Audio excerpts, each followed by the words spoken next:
ইনশাআল্লাহ বিয়ে হবে। 20 লাখ টাকা দেন মোহর, আমি শুক্রবারে বিয়ে। আলহামদুলিল্লাহ। সবাই কেমন আছেন? এই ছেলেকে আমি হচ্ছি পাত্রীর বয়ফ্রেন্ড।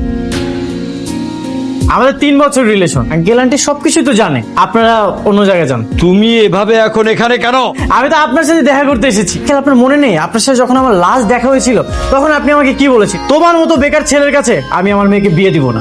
এখন তো আমি আর বেকার নেই, আমার তো চাকরি হয়ে গেছে। চাকরিও যখন হয়েছে প্রথমে আমি আপনার সাথে দেখা করতে এসেছি। তাই বলে হুট করে তুমি একজনের বাসায় চলে আসবা নাকি? আমাদের বাসায় আসবা, আমাদেরকে জানা আসবা না, বলে আসবা না তুমি? আমি আসার তো সময়ই পাইনি। আমার যখন জবটা হয়ে গেছে আমি এতটা এক্সাইটেড ছিলাম, সোজা আপনাদের বাসায় আমি চলে এসেছি। আমি তো আমার কথাটা রেখেছি, এবার আপনি আপনার কথাটা রাখেন। তার মানে তোমার চাকরিটা কনফার্ম? হ্যাঁ, আমার তো চাকরিটা হয়ে গেছে। আগামীকাল থেকে আমি অফিসে জয়েন করব। বাবা, তাহলে আমাদের এখন যাওয়া উচিত। আপনারা এখান থেকে চলে যান প্লিজ।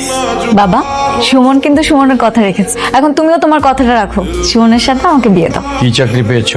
প্রাইভেট কোম্পানি, স্যালারি 20,000 টাকা। কি বললে তুমি? আরে এই টাকায় তো আমার ড্রাইভারেরই সংসার চলে, তুমি আমার মেয়েকে চালাবে কি করে? বাবা, এটা কেমন কথা? আরো স্টার্টিং স্যালারি লাখ টাকা হয় না, আস্তে আস্তে বাড়বে। শুনো, ওদের সাথে এভাবে পারবা না। তুমি দেনমোহরের টাকা 20 লাখ টাকা বলো, দেখবা লো ক্লাস ফ্যামিলি তো পালাই যাবে, আমাদের মেয়েকে আর বিয়ে করবে না। বলো। ঠিক আছে, বিয়ে হবে, কিন্তু দেনমোহর হবে 20 লাখ টাকা। 20 লাখ? আমি রাজি আঙ্কেল, 20 লক্ষ টাকায় কাবিন হবে, আমার কোনো আপত্তি নেই। তাহলে আমরা তোমাদের বাড়িতে যাব এর ব্যাপারে কথা বলতে। কোনো কিছু না বুঝি রাজি হয়ে গেলে? হ্যাঁ, রাজি হয়ে গেছে, কারণ আমি তোমাকে অনেক ভালোবাসি। 20 লক্ষ টাকা কেন, 20 কোটি টাকা হলেও আমি রাজি হয়ে যেতাম। শুধু চিন্তা করেছি তোমাকে যদি আমি হারিয়ে ফেলি, তোমাকে হারানোর ভয়ে রাজি হয়ে গেছি। আমি জানি 20 লক্ষ টাকা আমার সাধ্যের বাহিরে। তুমি কি বলছো সুমন? 20 লক্ষ টাকা দেনমোহরের মানে তুমি বুঝো? এটার মানে আমি বুঝি, যখন ডিভোর্স হয় তখন সম্পূর্ণ দেনমোহর পরিশোধ করতে হয়। আমি তো তোমাকে কখনোই ছাড়বো না। তুমি আমাকে এত ভালোবাসো? হ্যাঁ, তুমি আমাকে এত ভালোবাসো যেহেতু তোমার কোনো দেনমোহরের টাকাই দিতে হবে। কিছু তো দেনমোহর দিতেই হবে। তোমার মানিব্যাগটা দেখি। 200 টাকা, 101 টাকা হবে আমার দেনমোহর। আসসালামু আলাইকুম আঙ্কেল। এরকম একটা জীর্ণ শীর্ণ পুরনো বাড়িতে ভাড়া থাকো তোমরা? জি আঙ্কেল, এখানে আমরা ভাড়া থাকি। আমাদের বাড়ির কাজের লোকরাও তো এখানে থাকবে না। এ কথা বলতে এসেছি। আমার মেয়ে সোনার চামচ মুখে নিয়ে জন্মগ্রহণ করেছে, আর পেছনে সারা জীবন যে টাকা ঢেলেছি সে টাকা হয়তো আপনারা সারা জীবনের চোখেও দেখবেন না।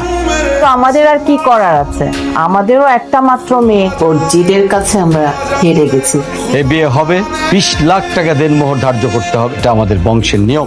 ভাইজান, আমাদের বংশ একটা নিয়ম আছে, দেনমোহর হবে 1 লক্ষ টাকা। 20 লক্ষ টাকায় কাবিন হবে, আমার কোনো আপত্তি নেই। এখন তো কাবিনের টাকাটা দিতে হচ্ছে না, জাস্ট এখন কাবিনটা হবে। এখনই দিতে হচ্ছে না মানে? নগদ 20 লাখ টাকা দিতেই হবে, হলে বিয়ে হবে। বাবা, এটা কেমন কথা? সুমন তো ইনকামই করে 20,000 টাকা, ও এতগুলো টাকা কোত্থেকে দিবে তুমি বলো? তো ওদের ব্যাপার। তাহলে কি আপনারা মেয়ে নিয়ে ব্যবসা করতে আসছেন এখানে? আপনি মুখ সামলায় কথা বল।